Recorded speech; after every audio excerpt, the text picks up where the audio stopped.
His mouth was already on me before I noticed Ethan observing from across the room. Lena was straddling my husband with a confidence that suggested she had always known how. Yet I didn't feel jealousy, only a surge of heated desire. When our gazes locked, there was no sense of shame or hesitation, only a shared intensity. Ethan remained present, watching as Ryan and I succumbed to a nameless rhythm, and in that moment I realized my deepest fear. I craved for Ethan to witness everything. Late September in Lake Tahoe always brought a unique kind of tranquility, encouraging closer conversations, longer laughter, and perhaps more indulgence in drinks.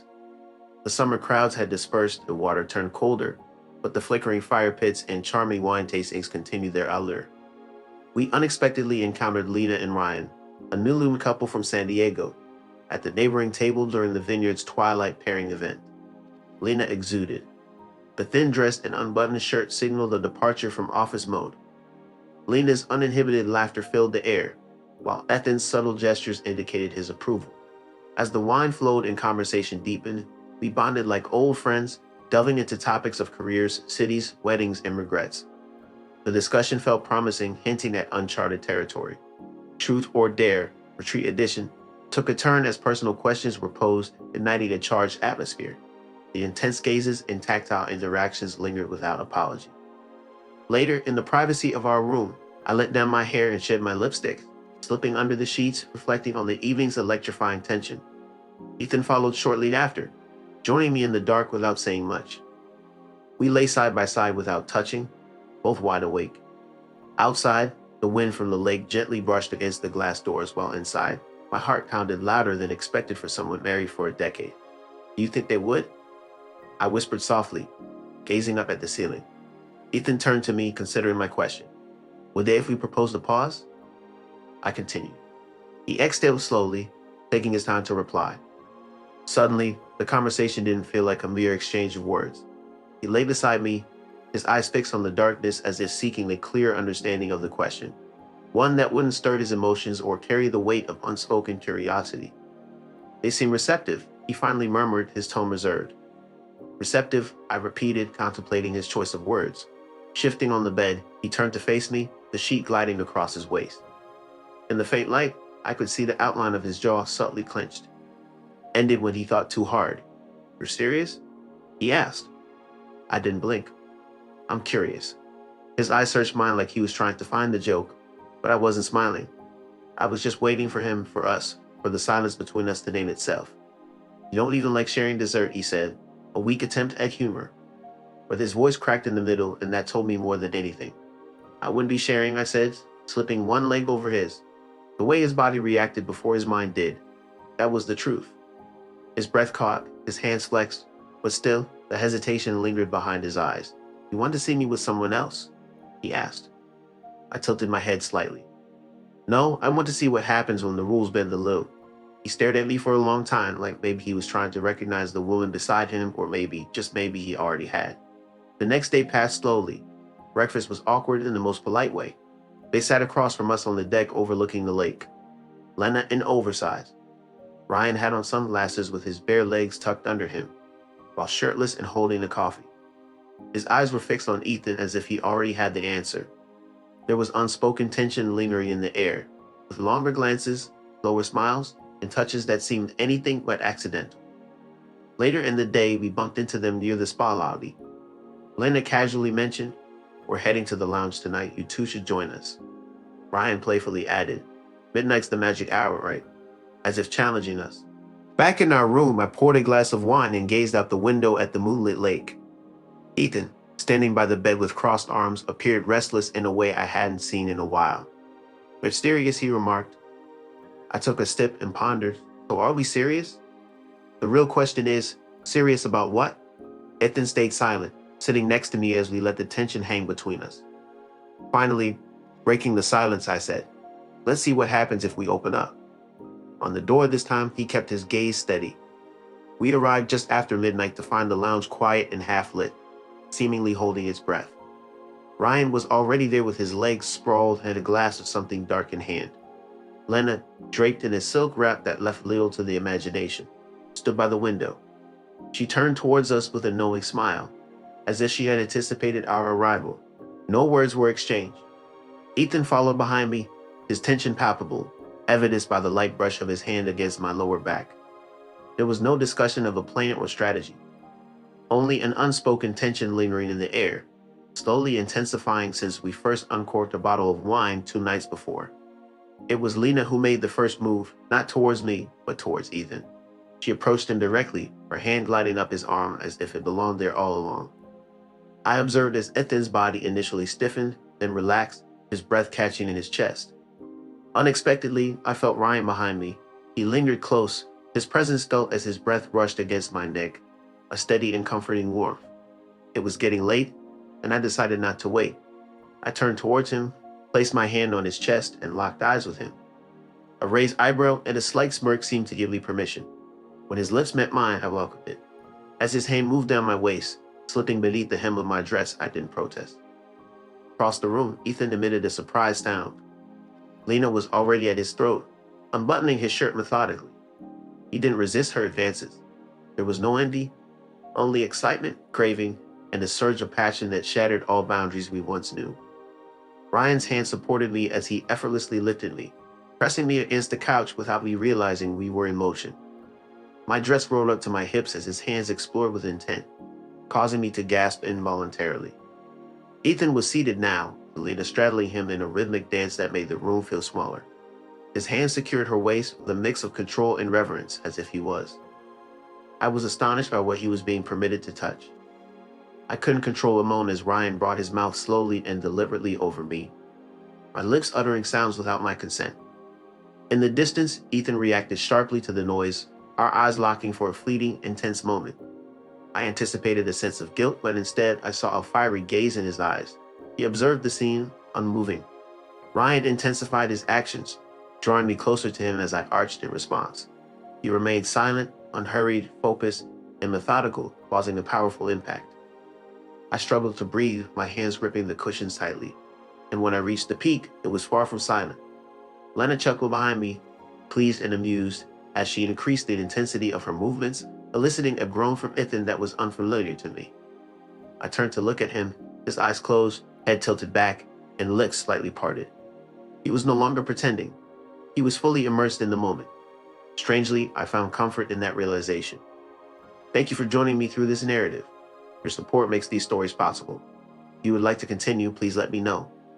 If you'd like to show your support for this channel and help keep it running, you can do so by using Super Chat or Super Stickers. Your contribution means more than you can imagine. Ryan leaned in, his fingers delicately tracing along my legs, moving with a deliberate slowness as if he were savoring the moment like an artist admiring his master. I pulled him closer, capturing his lips in a passionate kiss, tasting a hint of myself on his mouth. Without words, our unspoken connection lingered in the air. Ethan observed, his gaze unwavering. As the sounds around us quieted, we remained, two couples entwined and partially clothed, enveloped in the mingling scents of sweat, skin, and the remnants of our past lives. Silence enveloped us, delaying any hurried actions to dress. We sat in the aftermath, resembling survivors of an experience we desired yet hesitated to acknowledge. Lena snuggled against Ethan, her fingers drawing aimless patterns on his chest. He gazed at her, once tentative but now resolute. In the opposite corner, Ryan reclined on the couch, legs apart, his chest rising and falling steadily as he recovered his breath. His hand rested on. My thigh felt excessively familiar now, unnervingly so. Instead of shrugging off the sensation, I simply held Ethan's gaze as he looked back at me. There was no anger or shame in his eyes, just a noticeable shift in our dynamic. It was as though something had changed between us, a subtle but palpable shift that reverberated in the air. It wasn't just about what had transpired between us, but also about what we had allowed to happen without reservation, what we had silently acknowledged. Eventually, Lena got up and disappeared into the bathroom, her robe trailing behind her like a lingering secret. Ethan sat up slowly, running his hands over his face. In that moment, he appeared older, as if the gravity of the situation had only dawned on him after the intensity had passed. Ryan rose and stretched before turning to me. "Are you okay?" he asked. I nodded, although the concept of being okay had become blurred. "Would you like some water?" he offered. I almost chuckled at the normalcy of his question after everything that had transpired. "You're offering hydration?" I remarked, nodding acceptance. Ryan walked into the kitchen, leaving me alone with Ethan at last. We didn't immediately dive into conversation. That would have been too simplistic. As I tugged the blanket closer around me, the air between us hung heavy with unspoken words. I sat with the blanket draped over my legs, despite not feeling cold. Ethan stole a quick glance in my direction before leaning forward, resting his elbows on his knees.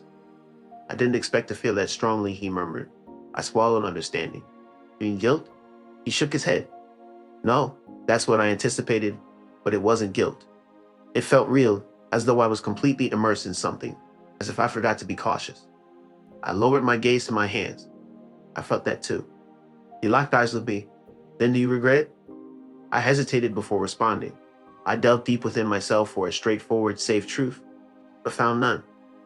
No, I finally said, but I'm uncertain about how it has changed things.